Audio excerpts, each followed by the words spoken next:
team is, man, these guys play really hard. They just compete. And Mo is clearly, I mean, come on, he's one of the best basketball guys and ambassadors for this game ever. And the opportunity to have Kenny Walker and Purvis in the gym was super special. And, BBN showed out like they always do for a game that might not be perceived as a headline game. And it was a great night. Proud of our guys. Thought they did a ton of good things.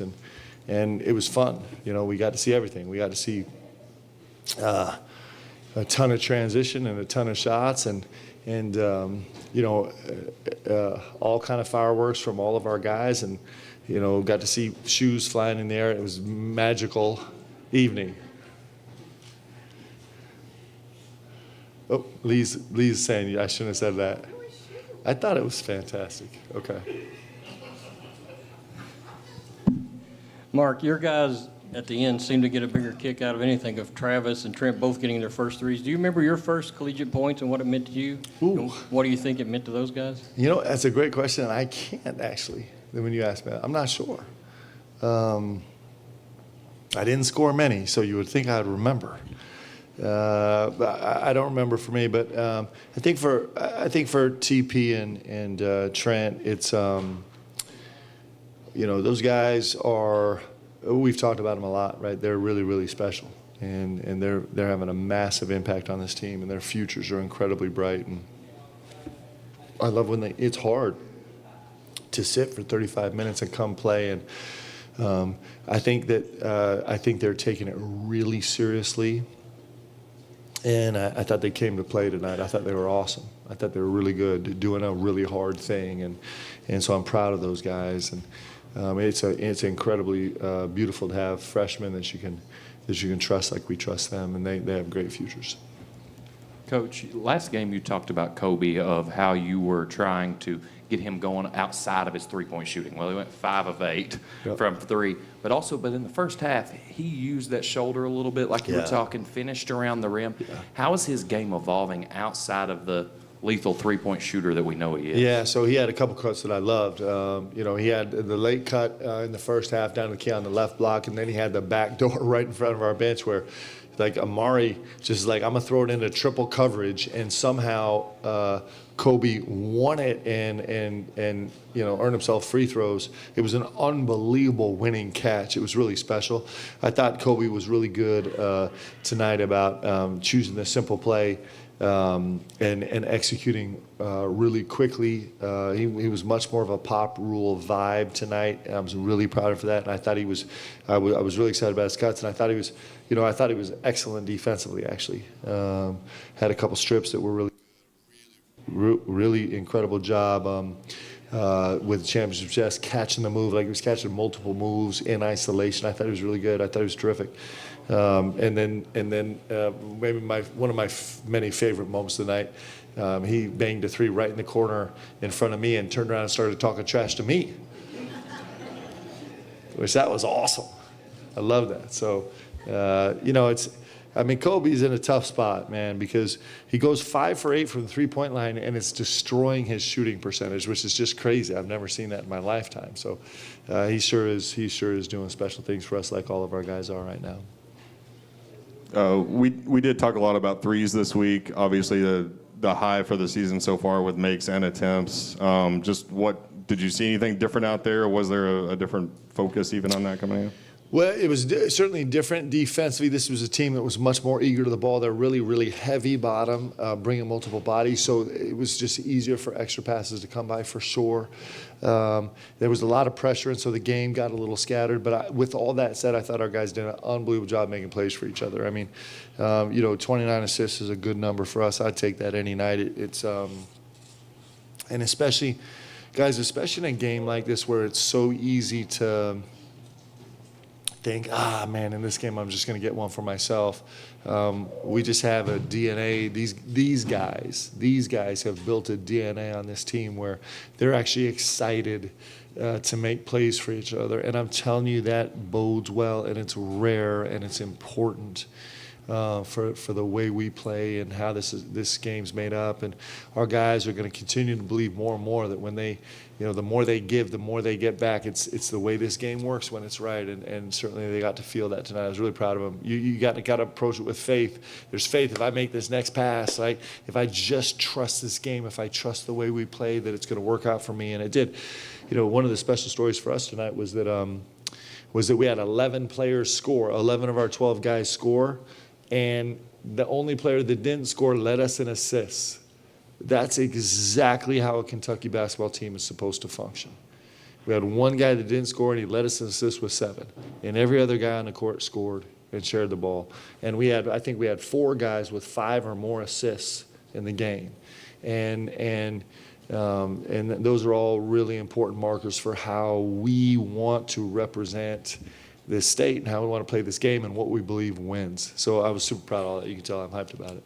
Mark, Colin posted a team best plus 29 in just 13 minutes. Have you seen him get more comfortable? It looks like the last 2 games he's looked a lot more comfortable out there. Yeah, Colin not scared. He checked in the game and raced down and shot a 30-footer in transition. It's like, yep, I got this.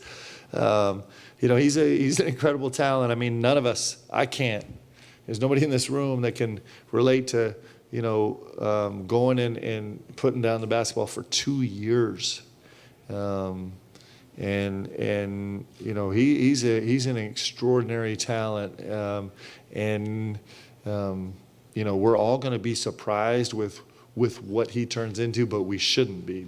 He's really an extraordinary talent. Beautiful, beautiful young man too.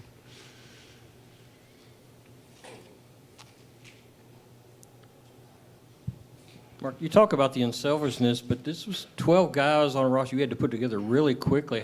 Were you able to determine that during kind of the interview process before you were ever extended? Well, yes. The answer is yes. Yeah. So we have so much, especially with these guys out of the transfer portal, right? You have so much data on them and kind of footage of them, but also, I don't know, guys. I think Kentucky attracts really good people. I think really good people, because if you come to Kentucky, then you by definition, it's the one place in all of college basketball where you are representing just a fan base in a different, unique way, right? And to want that, it's almost like its own filter, right? To really want that. And so I think it's built into the DNA of our guys. And I think our guys have also done an unbelievable job being intentional about trying to learn each other and love each other. We've talked about that a lot. But I think that's what Kentucky draws, right? Everybody knows that we talk about the name on the front of the jersey. Like, our guys know that. They know that when we recruit them.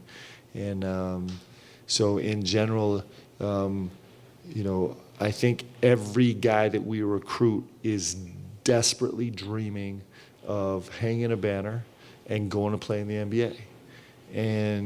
But they believe the pathway to do that is not actually making this exclusively about themselves. And that sounds like a strong statement, but it's hard not to be that way, right? It's easy to be that way. So I think the filter's pretty good, and certainly our guys are proving that right now. And it doesn't come easy. It's not a one conversation thing. It's the thing that our guys are talking to each other about every single day, trying to kind of believe that and trust in that path. But I'm proud of how our guys are functioning. Mark, you've been talking about stretching Brandon out a little bit, and played a lot of minutes tonight. And this line is just full of numbers. Yeah. What'd you like about his energy and that sort of thing? I thought BG was great tonight. I thought, his 6 assists is a great number for him. In fact, I think BG was a 6'2", which is really good for him, actually.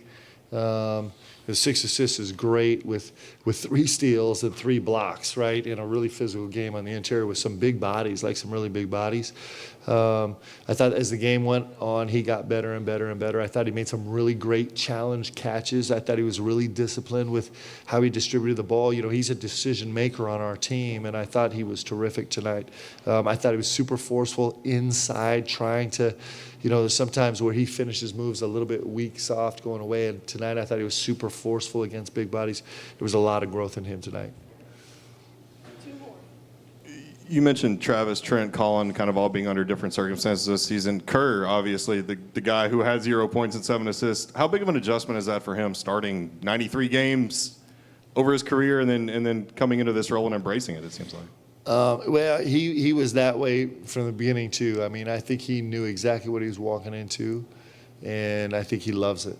And I'm telling you, Kerr Krissa, I don't know if we get him walking in our doors every year. I just think I'm enjoying and savoring every second I get to coach him because he's really unique. He's bringing so much to our team. It's interesting. I don't know if you guys noticed this, but we're in second half. We kind of made a run. This is back in the Duke game. And we're somewhere in the second half. And, we made a run early, and then Duke kind of came back and pushed it up to 7 or 8 or 9. And maybe we were a little stymied in a moment. And we come to a media timeout, and we're walking in the huddle, and Kerr's just pushing everybody, just shoving them, right? And he just refuses to accept whatever the common vibe is. He's going to be contrary to it, right? And it's really important, and our guys receive it really well. And it just helps keep everybody kind of sharp. He's really special. He's got a really unique skill set and personality, and he brings a defiance and a swag and an insistence to our team. And he's also got this incredible commitment. I think it was probably the first blue-white scrimmage when we all sat down, and I mentioned that Kerr had promised that he was going to be the best pace guy in college basketball, and he kind of has lived up to that every single second. He's been on the floor every single game, right? And that's an incredible, consistent determination that's beautiful, too. So he's got both of those vibes going on in a really special package, and he's special. And he was special tonight. You think about it. 7 assists, 0 points. Let's go. He's cool with that. It's pretty cool. And the dude's going to put up 20 one night when you need him to, too. Coach, I think you said in a previous press conference that you haven't been surprised by any of your players. You kind of knew exactly what you were getting when you brought them here to Kentucky. But I think the play of Otega Oweh has certainly surprised Big Blue Nation. Just talk about Double O tonight, another 20-point game. It's interesting with Otega, right?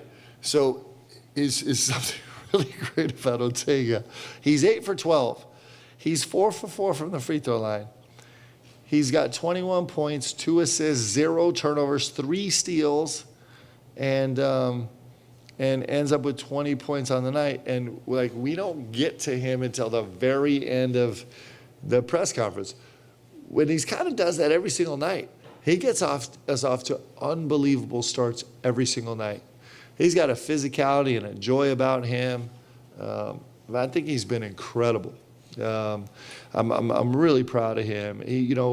One of the things that all of us are working on growing, and one of the things that he's been focused on growing on is being an everyday, every play guy. And man, he's probably been our most consistent guy in games, and that is a massive tribute to him. And Coach Fox works with him a lot, and I'm just really proud of him, man. He's just bringing joy every single game. The only time I got mad at Otega today was when he was celebrating with his guys too much after a play and not run transition defense, but he was really special. But I have to stop talking about him because he's starting to get a big head back here. You know what I'm saying?